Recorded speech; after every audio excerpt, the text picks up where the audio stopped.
મહાદેવની સાધના ઉપાસના કરી શકો છો. ભગવાન મહાદેવજીએ પોતાનું ત્રીજું નેત્ર ખોલી જ્યારે કામને બાળીને ભસ્મ કર્યા, જ્યારે જે જગ્યાએ કામદેવને બાળીને ભસ્મ કર્યા છે તે જગ્યાએ કામેશ્વર લિંગ રૂપેણે સતમહ, ત્યારે ભગવાન મહાદેવજીએ રતિને વરદાન આપ્યું હતું કે રતે સાંભળો, ત્યાં તમારા પતિના નામથી લિંગ સ્વરૂપે હું પ્રગટ રહીશ અને એ શિવલિંગનું નામ કામેશ્વર મહાદેવ રહેશે. અને હે રતિ, જ્યાં તમે ઉપસ્થિત રહીને મારી પ્રાર્થના કરો છો તે સ્થાન પર રતિનાથ મહાદેવ તરીકે હું પ્રગટ રહીશ. જે કોઈ મારા ચરણોમાં રતિ રાખીને પ્રેમ રાખી થાય છે, ભગવાન મહાદેવને ગંગેશ્વર, હે ગંગનાથ, હે ગંગપતિ, હે ગંગેશ્વર, હે ગંગ ઉદ્ધારક આવા નામોથી ભગવાન મહાદેવને પુકારવામાં આવે વારંવાર, તો આપણા પરિવારમાં પ્રેમનું સામ્રાજ્ય, પારાવાર પ્રેમનું સામ્રાજ્ય પ્રગટ થાય છે. એકબીજા પ્રત્યે લાગણીનો ભાવ પ્રગટ થાય છે કે મહાદેવના સન્મુખ ગંગાજીને યાદ કરવાનો મહિમા છે. ભગવાન મહાદેવના સન્મુખ ભગવાન કાર્તિકેયને યાદ કરવામાં આવે તો કોઈ પણ ક્ષેત્રોની અંદર વિજયની પ્રાપ્તિ થાય છે. ભગવાન શિવના સન્મુખ કાલભૈરવજીને યાદ કરવામાં આવે તો કાલભૈરવજી આપણા સૌના રક્ષક છે. મહાદેવગીરી બાપુ સાથે હોય છે. ધીંગેશ્વર મહાદેવને પ્રણામ કરી પરિક્રમા કરીએ અમે, ત્યારબાદ સમાધિએ પ્રણામ કરીએ, હનુમાનજીને પ્રણામ કરીએ અને જતા જતા કાલભૈરવજીને પ્રણામ કરીએ છીએ. કોઈ પણ જગ્યાએ શિવાલય હોય ત્યાં કાલભૈરવજી હોય છે અને જેટલા જેટલા મહાદેવના ભક્ત છે તે સૌના રક્ષક કાલભૈરવ છે. જેટલા શિવ ભક્તો કોઈ પણ મહાદેવના ભક્ત હોય છે તેમના રક્ષક કાલભૈરવ હોય છે. તેથી જ્યારે જ્યારે ઘણા લોકો કાલભૈરવ માટે બહુ જ ખોટી ખોટી અફવાઓ ફેલાવે છે. કાલભૈરવ એટલે મેલી વિદ્યાવાળાના દેવ. નહીં, વિદ્યા કોઈ દી મેલી હોય જ નહીં, માણસ મેલો હોય. વિદ્યા મેલી કઈ રીતે હોઈ શકે છે? તેથી આવી વાતોથી ભરમાવું નહીં. શમશાનના દેવ છે કાલભૈરવજી. અરે કોને કહ્યું ભાઈ? શુદ્ધ અને સિદ્ધ દેવતા કાલભૈરવ છે. કાલભૈરવ સાક્ષાત મહાદેવના સ્વરૂપ છે. બ્રહ્માજીને દંડ કરવા માટે ભગવાન શંકરજી કાલભૈરવને પ્રગટ કર્યા હતા. અને કાલભૈરવનો મહિમા કોને ગાયો? વિષ્ણુજીએ ગાયો છે. કાલભૈરવજી તો મેલી વિદ્યાના દેવ. જ્યારે સ્વયં વિષ્ણુજી કહે છે કે લક્ષ્મી, આજ આપણા કેટલા મોટા ભાગ્ય છે, સાક્ષાત શંકર આજ વૈકુંઠમાં આવે છે. કાલનો પણ કાલ છે જેનાથી દેવલોક કાપી ઉઠે છે, અસુરો જેનાથી દૂર ભાગે છે, અસુર બુદ્ધિ જેનાથી દૂર થાય છે. અડીખમ ઉભા છે કાશીની અંદર. અત્યારે બધા કાશીના બધા લગભગ તીર્થો ખુલ્લા થયા છે. પેલા લાડ ભૈરવ કોઈ જવા, આ છે લાડ ભૈરવ, આ છે મસ્જિદની વચ્ચે લાડ ભૈરવજી. એકદમ ચારો તરફ કબ્રસ્તાન છે, વચ્ચે ઉભેલા લાડ ભૈરવ છે. બાકી બધું વિધ્વંસ થયું પણ લાડ ભૈરવને કોઈ ટચ મચ ન કરી શક્યું. અડીખમ ઉભેલા છે ભૈરવજી. એવા 64 ભૈરવ કાશીનગરમાં છે. ઉજ્જૈનમાં ગલી ગલીમાં કાલભૈરવ છે. ભિક્ષા આપો અને લક્ષ્મીજી સ્વયં કાલભૈરવજીને ભિક્ષા આપે છે. અને કાલભૈરવજી વિષ્ણુ ભગવાનને કહે છે, ભગવાન આ બ્રહ્મત્યા મારી પાછળ પાછળ ફરે છે, બ્રહ્મત્યામાંથી મુક્ત થવા માટે મને કોઈ સરળ માર્ગદર્શન કરો તમે. વિષ્ણુ ભગવાન સ્વયં કાલભૈરવને કહે છે, કાલભૈરવજી આપ તો સર્વ વસ્તુને જાણનાર છો, મને યશ આપવા માટે આપ મને. ખરેખર કાશીનગરનો મહિમા શંકર ભગવાને ગાવો જોઈએ, પોતાની નગરી છે, પણ નહીં, વિષ્ણુ ભગવાને કાશીનગરનો મહિમા ગાયો છે. અને ભગવાન શ્રી હરિ વિષ્ણુજી કાલભૈરવને કહે છે કે આપ કાશીનગરમાં જાઓ. અને એ કાલભૈરવજી કાશીનગરમાં આવે છે અને બ્રહ્મત્યા પાતાળમાં જતી રહે છે. ત્યારથી કાલભૈરવજી કાશીનગરમાં રહે છે અને કાશીનગરનો કોટવાલ એ કાલભૈરવજી છે. કાશીની યાત્રા કરો, કાશી વિશ્વનાથનું દર્શન કરો, પણ જો કાલ કરવાની પણ કોઈ વિશેષ કથા છે. પછી રોજ માટે મદિરાપાન ન કર્યા કરે, એમની પણ એક વિશેષ કલા. કાલીની કેટલી ભયંકર કથા છે, પણ કાલી પછી રોજ કે બકરાઓ ન ખાધા કરે ને, એના માટે કોઈ વિશેષ મહિમા હોય છે તેનો. તેથી ભૂલ્યા વગર વંદના કરે. કાલભૈરવ કોઈ સામાન્ય દેવ નથી. કાલભૈરવ અષ્ટક છે, એમાંનો એક શ્લોક બોલીએ આપણે. देवराज सेव्यमान पावनानि पंकजं ज्ञानरत्न सूत्रबन्धुशेखरं विपालम्. આ છે લાડ ભૈરવ કરે છે. પણ ત્યાર પછી એ જ નામથી એ દેવતાઓને આપણે વખોડ્યા કરીએ, દેવતાઓને કવખાણ દેવતાઓ માટે દુર્ગુણ ગાયા કરીએ, એ તો આપણી કુબુદ્ધિ કહેવાય છે.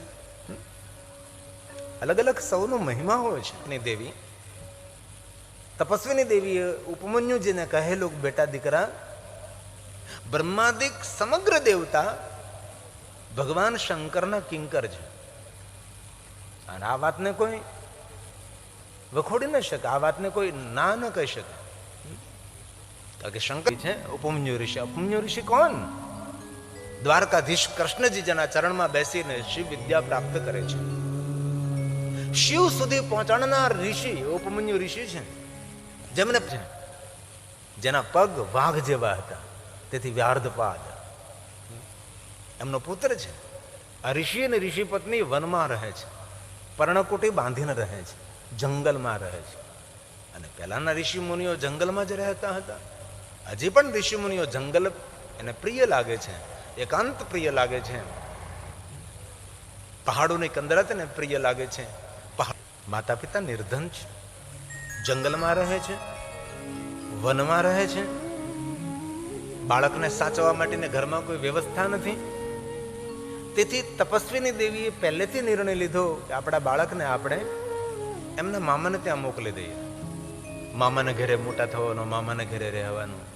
હવે તો બધું ધીમે ધીમે ઓછું થતું જાય છે. બાકી તો આપણે ભણતા ને વેકેશન પડતું એટલે બીજું કાંઈ આ મારા બહેનનું બાળક મારા ઘરે રહે તો તેનો સરખો ઉછેર થાય, તેને સારું ખાવાનું મળે, એ હેતુથી વારંવાર ઉપમન્યુજીને અટકાવતા. તપસ્વીની દેવી મૌન બની ગઈ. બાળકને સામે જોઈ રહી છે. માં શું જોવે છે? મને ભૂખ લાગી છે, માં મને દૂધ આપ. લોટમાં પાણી ભેળવું અને લોટમાંથી સુંદર મજાનું શ્વેત પ્રવાહી બનાવું, દૂધ જેવું, અને એ મારા બાળક ઉપમન્યુને આપું. કારણ કે નિર્ધનતા છે, ગરીબાઈ છે. અને આવા ઘણા બધા ઘરો અત્યારે પણ ભારતમાં છે. બહુ જ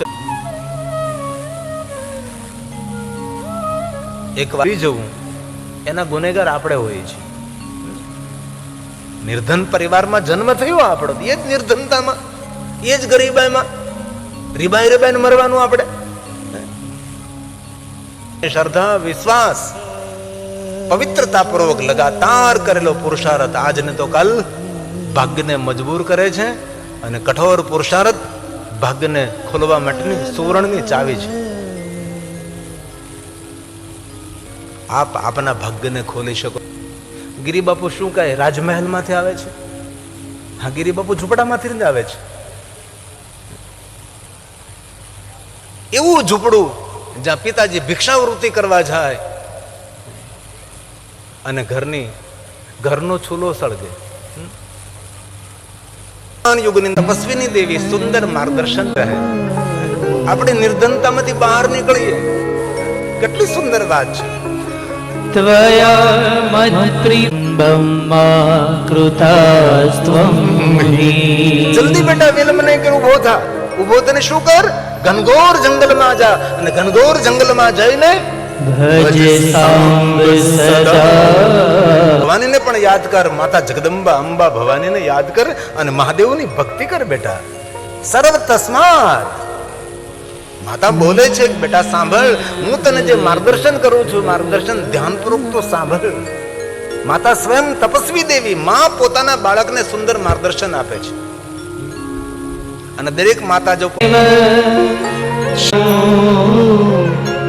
યત્કૃતં હિ જગત સર્વં.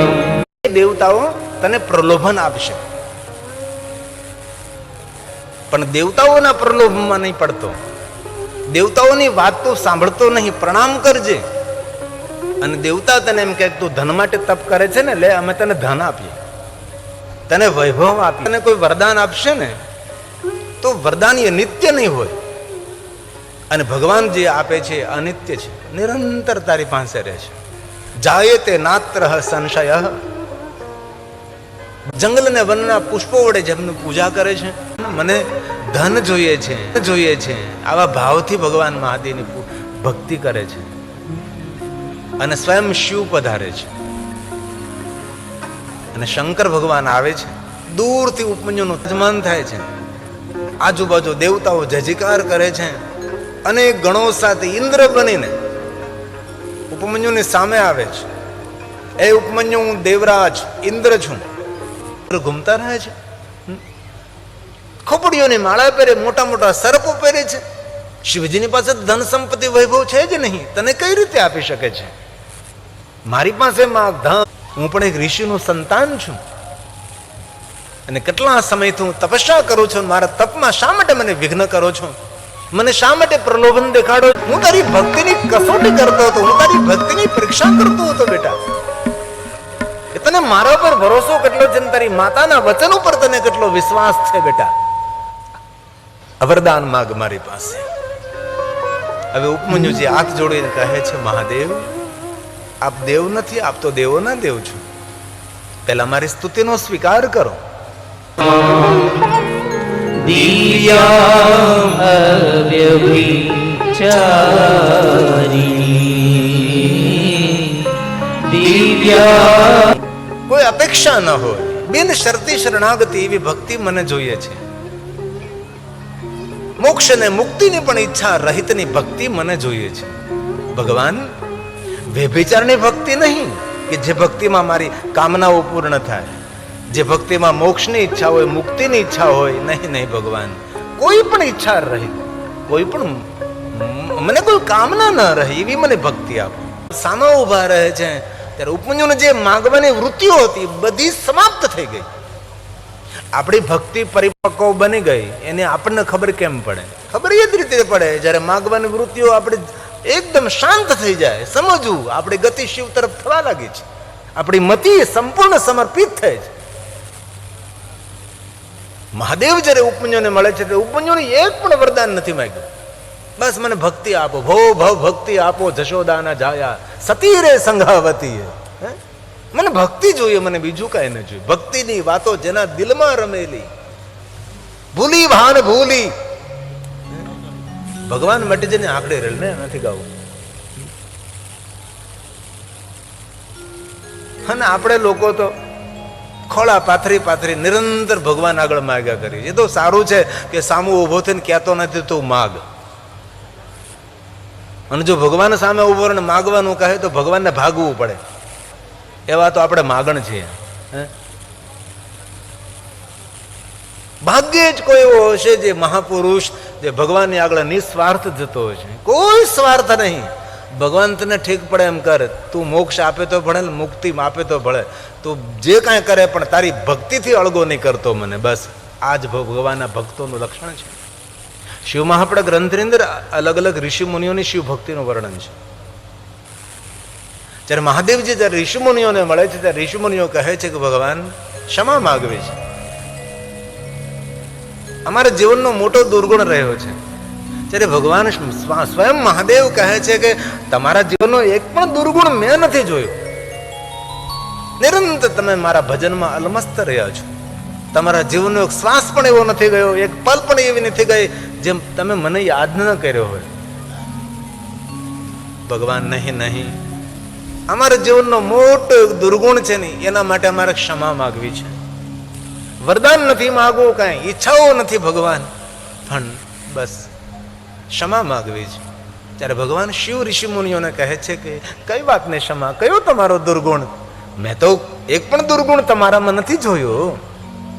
ત્યારે ઋષિ મુનિઓ પોતાના દુર્ગુણનો સ્વીકાર કરે. જુઓ તમે, મહાત્માઓ એમ કહે છે કે ભગવાન, અમે ક્યારેક ક્યારેક એક પલ માટે અમે તને ભૂલી જતા હતા. એ અમારો જીવનનો મોટો દુર્ગુણ રહ્યો છે ભગવાન. કોશિશ તો કરી હતી કે અમે તને કોઈ દિવસ ન ભૂલીએ, એક ક્ષણ, એક પલ લવ માત્ર પણ અમે તને ન ભૂલીએ. પણ ભગવાન, ક્યારેક ક્યારેક અમે તને વિસરી જતા હતા, ક્યારેક ક્યારેક અમે તને ભૂલી જતા હતા. ભગવાન, એ અમારો મોટો દુર્ગુણ છે. હવે એક પલ માટે જો ઋષિ મુનિઓ ભગવાનને ભૂલી જતા હોય અને પોતાનો દુર્ગુણ માનતા હોય તો આપણે તો કલાકોની કલાકો, મહિનાઓના મહિનો નીકળી જાય, ભગવાનને યાદ પણ ન કરતા હોય છે. આપણા માટે આપણે શું વિચારીએ છીએ? ભગવાન ક્ષમા માગીએ છીએ, અમે ક્યારેક ક્યારેક તને ભૂલી જઈએ છીએ. મહાત્માઓની કરુણા ભક્તિ જોઈને શંકરજી પ્રસન્ન થાય છે અને મહાદેવ કહે છે આજે મારે તમને કઈ આપવું છે, તમે વરદાન માગો. ઋષિમુનિઓ બહુ ખુશીથી વરદાન માગે છે. ભગવાન માગવાની તો કોઈ ઈચ્છા નથી, પણ આપ માગવાનું કહો છો તેથી ભાવ પ્રગટ થાય છે. ભગવાન જુઓ, ધીરે ધીરે સૂર્ય અસ્ત થવા લાગ્યો છે. સૂર્ય ડૂબવાની તારી છે, રૂંજું વળી જશે, અંધારું થવા લાગશે, ઘનઘોર અંધારી રાત આવશે.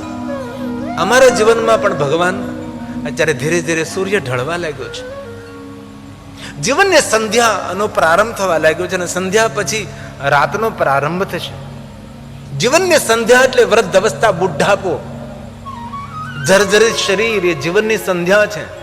અને બહુ હૃદયથી કહું છું, જે સંધ્યા સમયે મહાદેવને યાદ કરે ને તેની જીવનની સંધ્યા મંગલમય રહે છે. તેની વૃદ્ધાવસ્થા દિવ્ય રહે છે. તેની વૃદ્ધાવસ્થામાં કોઈ રોગ ન હોય, કોઈ શોક ન હોય, તેનો મતિ ભ્રમ ન હોય. તેથી સંધ્યા સમયે મહાદેવને છોડવા નહીં. ભલે પ્રાતકાલ ન યાદ રહે, આપણે સંસારી માણસો કેટલી જવાબદારીઓ છે. ધન્ય હો ગ્રસ્તા આશ્રમ હો, પણ સંધ્યા સમયે તો કોઈ પણ હાલતમાં કોઈ પણ જગ્યાએ આપણે હોય, ભગવાન મહાદેવને યાદ કરવા. કારણ કે જીવનની સંધ્યાને મંગલમય કરનારો શિવ છે. અને સંધ્યા થાય અને સૂર્ય અસ્ત થાય એટલે આપણને દીપની જરૂર પડે. શંકર જ્યોતિ છે, આપણને પ્રકાશ આપે છે. સૂર્ય અસ્ત થઈ જશે, ડૂબી જશે, સંધ્યા થઈ જશે, રાત ઘનઘોર અંધકાર રાતમાં જો પ્રકાશ મેળવવો હોય તો સંધ્યા સમયે ભગવાન શિવને ભૂલવા નહીં. અને જે સંધ્યા સમયે વિશેષ પ્રકારે મહાદેવને યાદ કરે છે તેની વૃદ્ધાવસ્થા દિવ્ય રહે છે, તેની વૃદ્ધાવસ્થા નિરોગી રહે, તેની વૃદ્ધાવસ્થા મંગલમય આનંદમય રહે છે.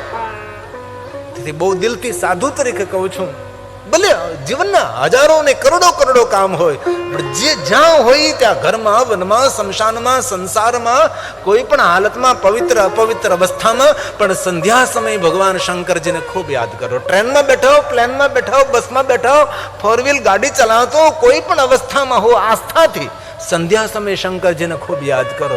મારો મહાદેવ જરૂર પ્રાતકાલનો દેવ છે, મારા મહાદેવજી જરૂર મધ્યાહનના દેવ છે, પણ ખરેખર મારો મહાદેવ સંધ્યાનો દેવ છે. અને આપણે તો હવે તો ઠીક ગામડાઓ સુધર્યા છે, બાકી મને ખબર છે ભાઈ, હું શિવાલયમાં મોટો થયો છું. સંધ્યા સમયે આમથી પૂજારી આવે અને જે બેઠા હોય શિવાલય બધા હાલો ઘરે વાળો કરવા જાય. હવે કે પૂજારી આવી ગયા, શિવની સામું ન જોવે.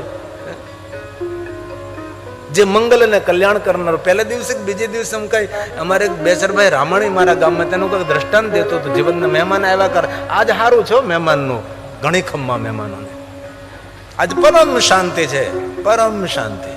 અમારે કાલે એક અમારા ક્ષત્રિય, અમારા મહાદેવના ભક્ત આવ્યા હતા મારી પાસે, પતિ પત્ની બંને આવ્યા છે કે અમારે પારિવારિક કથા કરવી છે. મેં કીધું પારિવારિક કથાની અંદર બહુ મજા આવે. 150, 200, 300 માણસો હોય, નાનકડો હોય, એર કન્ડિશન હોલ હોય અથવા એર કન્ડિશન ડૂમ હોય, નહીં કોઈનું સન્માન, નહીં સ્વાગત.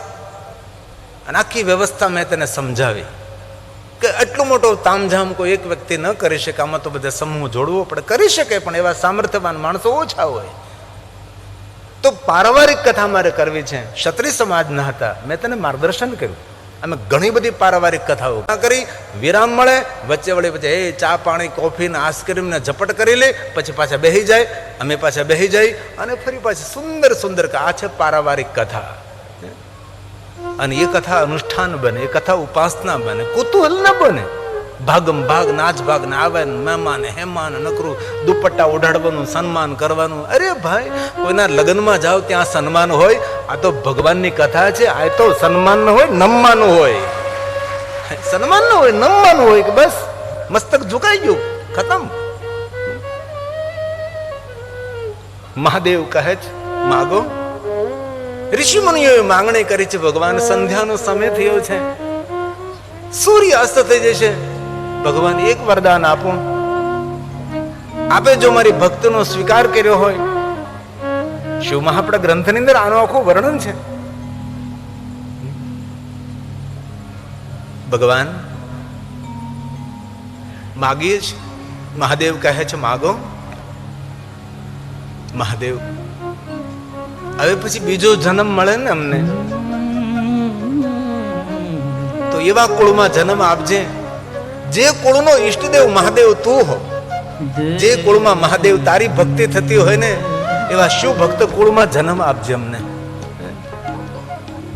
જેમનો ઈષ્ટદેવ મહાદેવ હોય, જેના પરિવારમાં શંકરની ભક્તિ થતી હોય અને જે મહાદેવના ભક્ત માતા પિતા હોય એને ત્યાં અમને જન્મ આપજે. અને મહાદેવ જ્યારે જન્મ આપે ને ત્યારે મહાદેવજી તારી ભક્તિથી વંચિત ન કરતો અમને. મારી પાસે શ્લોક છે, બહુ સુંદર શ્લોક છે. કુલે મમ મહાદેવ. આ શિવ મહાપ્રદ ગ્રંથનો શ્લોક ઋષિ મુનિઓ માંગણી કરી છે. કુલે મમ મહાદેવ, જે કુળમાં મહાદેવ તારી ભક્તિ થતી હોય, જે કુળનો ઈષ્ટદેવ મહાદેવ તું હો અને જે કુળમાં મહાદેવ તારું ભજન થતું હોય એવા કુળમાં અમને જન્મ આપજે. હા કોઈ બની બેસાડેલી વાત નથી, સુની સુનાઈ વાત નહીં, પીટી પીટાઈ વાત નહીં. જે કાંઈ હું કહું છું સર્વ સિદ્ધાંત નિષ્પન્નમ. કથામાં જેટલો સન્નાટો, જેટલી શાંતિ, જેટલી નિષ્ઠ ઓછી એટલી કથા ખીલે. કથા આત્માને પરમાત્મા સાથે જોડવાની એક શ્રેષ્ઠ સાધના છે. કથા પ્રસિદ્ધિ મેળવવા માટે નથી, કથા વાહવાહી કરવા માટે નથી. કથા તો જીવનને ઉજાળવા માટે છે. કથાની ગરિમા શું કહેવાય?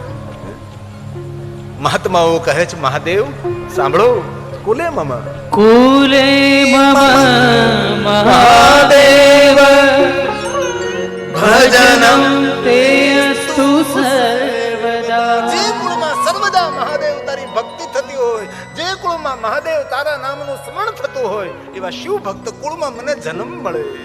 મા ભૂતસ્ય કુલે જન્મ યત્ર ત્વં નહીં દેવ. મા ભૂતસ્ય કુલે જન્મ યત્ર ત્વં નહીં દેવતા. દેવતા જેમનું ભજન કરેવા મહાદેવ એવા કુળમાં જન્મ આપજે કે જે કુળમાં મહાદેવજી તારી ભક્તિ થતી હોય છે. અને એક વાત યાદ રાખજો, વિષ્ણુ ભગવાને દેવતાઓને કહ્યું છે કે દેવતાઓ સાંભળો, અનંત જન્મનું પુણ્ય જ્યારે એકત્ર થાય ને ત્યારે શિવ ભક્ત કુળમાં જન્મ મળે છે, જેમના ઈષ્ટદેવ ભગવાન મહાદેવ હોય છે. ઘણી વાર બ્રાહ્મણો એમ કહે મને મળીને કે અમે શિવ ભક્ત છીએ. બ્રાહ્મણો કહેવાય આવું? ભોંઠા પડવા જોઈએ આપણે. બ્રાહ્મણ એમ બોલે કે હું મહાદેવનો ભક્ત છું. અરે બ્રાહ્મણ અને શિવ ભક્ત પર્યાય હોઈ શકે છે. બ્રાહ્મણોનો ઈષ્ટદેવ ભગવાન મહાદેવ છે. એ તો હવે દુનિયા બાની બદલી. બાકી લાભ શંકર, શિવ શંકર, જટાશંકર, ગંગા શંકર, ગોમતી શંકર નામના પાછળ અમે શંકર લગાડતા હતા. એ શંકર નીકળી ગયો લાલ ભાઈ ને કુમાર ને થઈ ગયું બધું જ. નહીં નહીં, નામની પાછળ શંકર લાગતું હતું. બ્રાહ્મણો ભૂલથી નહીં બોલો કે હું મહાદેવનો ભક્ત છું. બ્રાહ્મણ એટલે મહાદેવનો જ ભક્ત. બ્રાહ્મણોનો ઈષ્ટદેવ ભગવાન મહાદેવ છે. શિવ મહાપ્રદ ગ્રંથની અંદર ઋષિ મુનિઓ મહાદેવને કહ્યું છે કે મહાદેવ મહાદેવ બસ તારા ભક્ત હોય એવા કુળમાં જન્મ આપજે. અને જે માતા પિતા મહાદેવ તારી ભક્તિ કરતા હોય ને એવા શિવ ભક્ત માતા પિતાને પેટ જન્મ આપજે. અને જ્યારે મહાદેવ તો જન્મ આપે ને ત્યારે ભક્તિ આપજે અને તારી સેવા કરવાનો અવસર આપજે. અમારું સુંદર આ પ્રિય ભજન છે અમારું.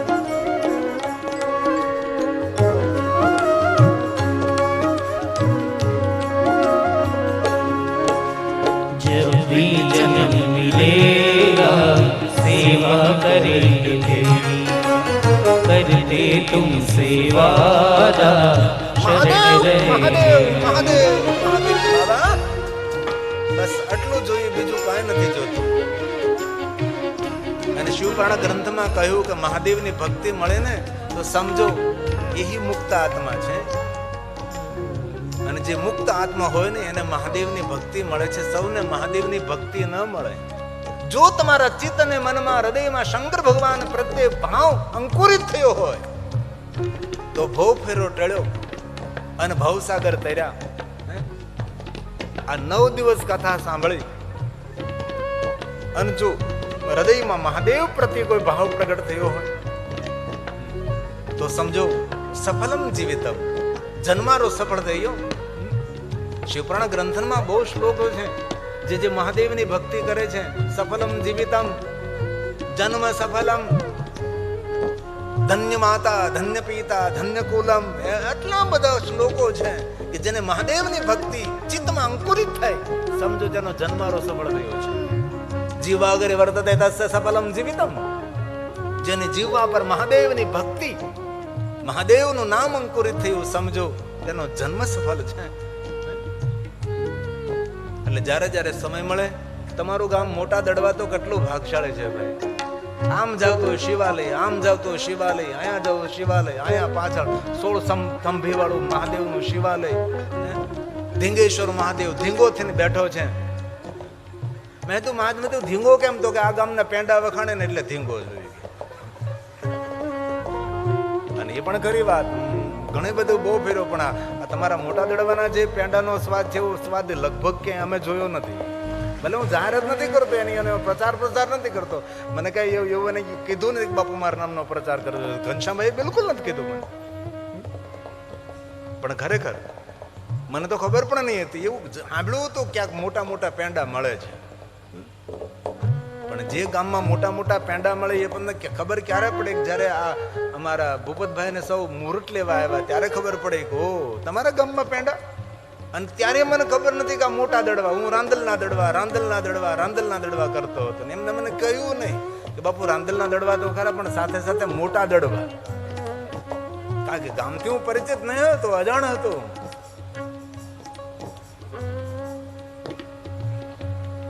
તેથી ભગવાનને પ્રાર્થના કરજો, ભગવાન બસ દિન પ્રતિદિન તારા પ્રત્યે અમારા પ્રેમની વૃદ્ધિ રહે, ભગવાન તારી ભક્તિ મળે. બસ આ અમારું બહુ પ્યારું ભજન છે. जब भी जन्म मिलेगा सेवा करेंगे तेरी, करते तुमसे वादा शरण रहेंगे तेरे. हो जब भी जन्म मिलेगा सेवा करेंगे तेरी, करते तुमसे वादा शरण रहेंगे तेरे. देना साथ हमारा बाबा बन कर के तुम साथी, बोले तेरे नाम से ये जिंदगी हमारी, ये जिंदगी हमारी. सुन लो बोले बाबा अर्ज हमारी, ये अर्ज हमारी. करेंगे सेवा इस जीवन में तारो नाम हमारी, बोले तेरे नाम से ये जिंदगी हमारी, ये जिंदगी हमारी. महादेव महादेव महादेव महादेव. बाबा को याद करे.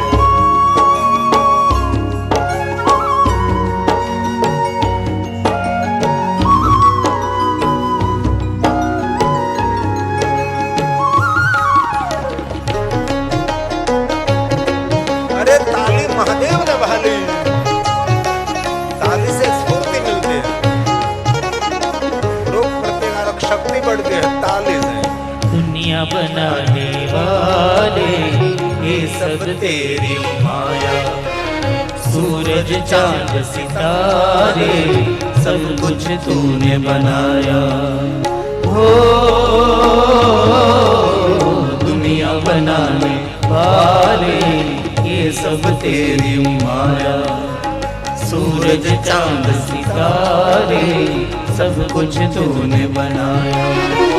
आशीर्वाद तुम्हारा बोले हे संकट हारी, बोले तेरे नाम से जिंदगी हमारी, जिंदगी हमारी. सुन लो बोले बाबा अर्ज हमारी, अर्ज हमारी. करेंगे सेवा इस जीवन में तारो नाम हमारी, बोले तेरे नाम से ये जिंदगी हमारी, ये जिंदगी हमारी.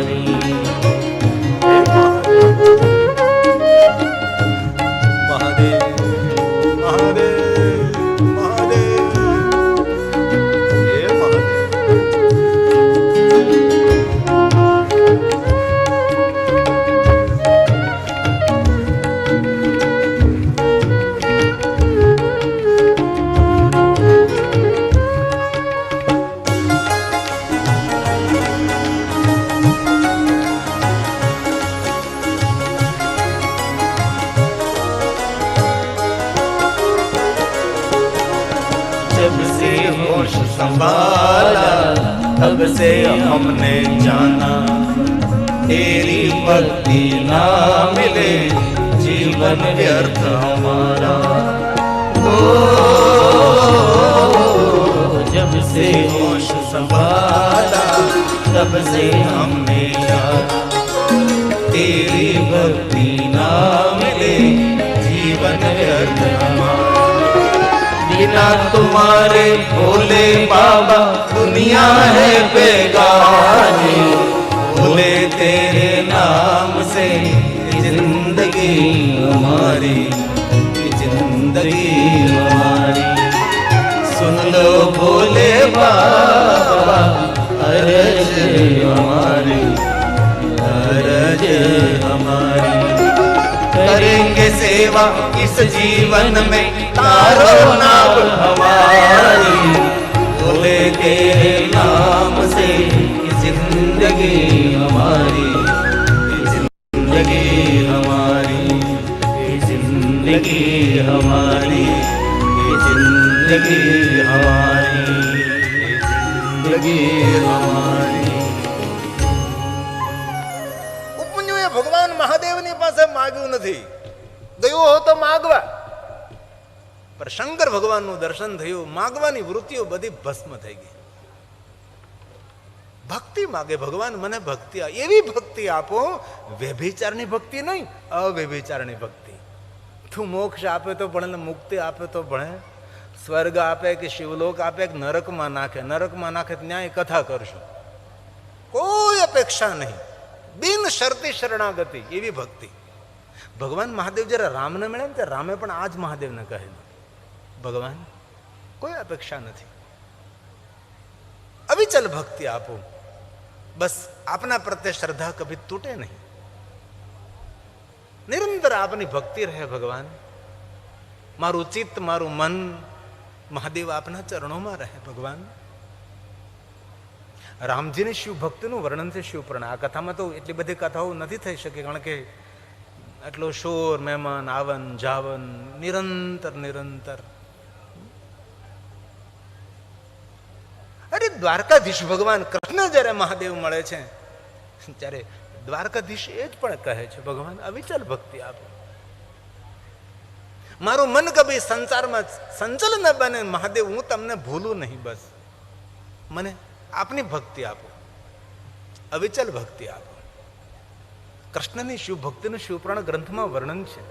અમે હમણાં જે વૃંદાવનમાં કથા કરવા ગયા હતા તો વૃંદાવનમાં જઈને કૃષ્ણની મહાદેવની ભક્તિ પ્રત્યે મેં વર્ણન કર્યું હતું. પણ એક વૃંદાવનની દુઃખદ ઘટના, હજી પણ મહાદેવગીરી બાપુ કેટલા લોકો રોગી છે આ દેશની અંદર.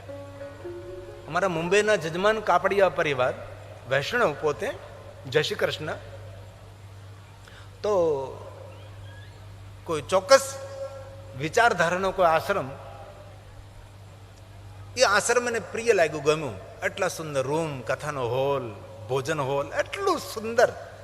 એ માણસ એટલો ખુશ થયો, આખો આશ્રમ તેને બુક કરાવવા માટે એ સમય ઓફિસમાં બેઠા, જે કાંઈ એડવાન્સ આપવું પડે હું આપી દઉં, અને બધી જ રૂમો, આના કથાનો હોલ, ભોજનનો હોલ, જે તમારા આશ્રમનો ચાર્જ હોય બધો આપવા માટે હું તૈયાર છું. એડવાન્સ આપવાની તૈયારી. જોજો તમે અત્યારે વર્તમાન યુગમાં કેટલા લોકો રોગથી પીડાય છે. હજી 11 વર્ષની ઘટના, પેલો માણસ હાથમાં એડવાન્સ લે છે, પહોંચ ફાડવાની તૈયારી કરે. જુઓ તમે, જોજો. એ માણસે પૂછ્યું કે રામકથા છે કે ભાગવત કથા છે? તો મારા જજમાન શ્રી વૈષ્ણવ હતા બોમ્બેના, એમને કહ્યું કે ના, શિવ કથા છે. તો નહીં, અમારા આશ્રમમાં શિવનું નામ લેવાની મનાય છે. આવા માણસો જીવે છે હજી. આશ્રમનું નામ તમે આપી શકું, એનું એડ્રેસ આપી શકું છું, પણ એ મારે ન કરાય ભાઈ. પણ એને ખબર નથી કે મહાદેવ વગર એમનો તો નહીં, એના ભગવાનનો ઉદ્ધાર નથી. એમનો પોતાનો તો નહીં, પણ એ જે ભગવાનની પૂજા કરે છે એ ભગવાનનું પણ કલ્યાણ નથી શિવ વગર.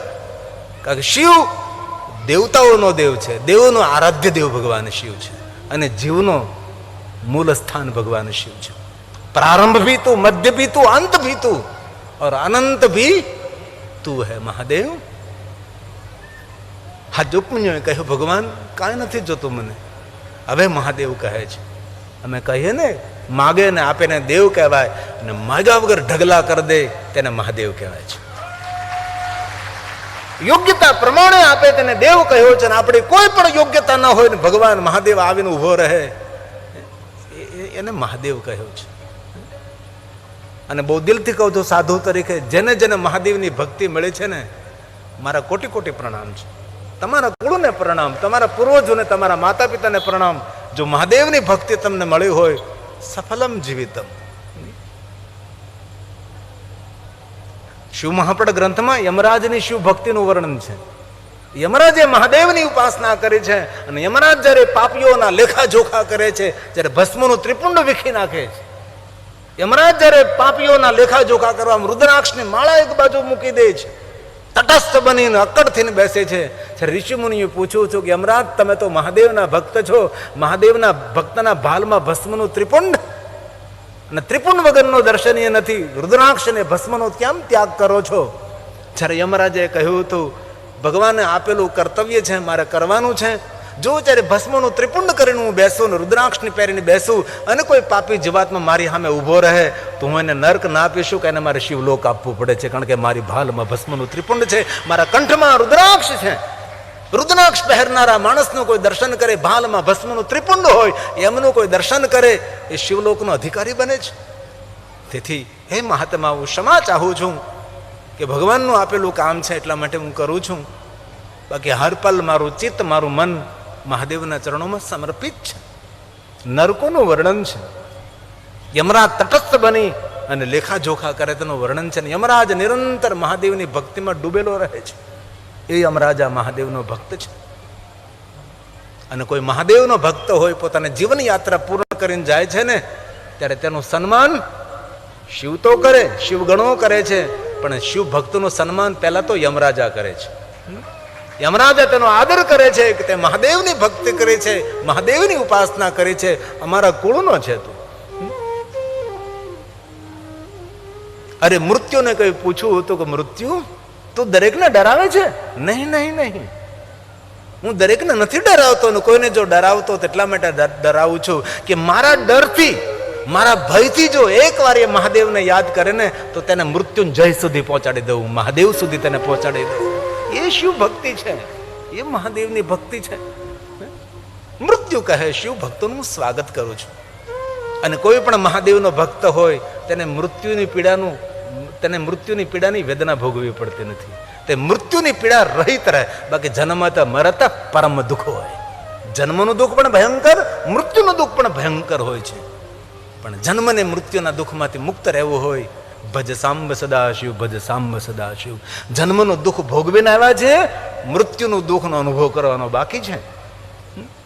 જીવનના દરેક દુઃખોમાંથી મુક્તિ મેળવવી હોય તો મૃત્યુંજય મહાદેવ ત્રાહિ મામ શરણાગતમ.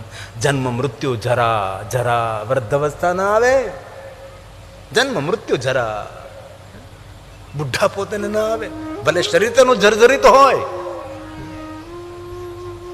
યાધિ પીડિતમ કર્મ બંધને, સભી બંધનોમાંથી મુક્ત કરે છે.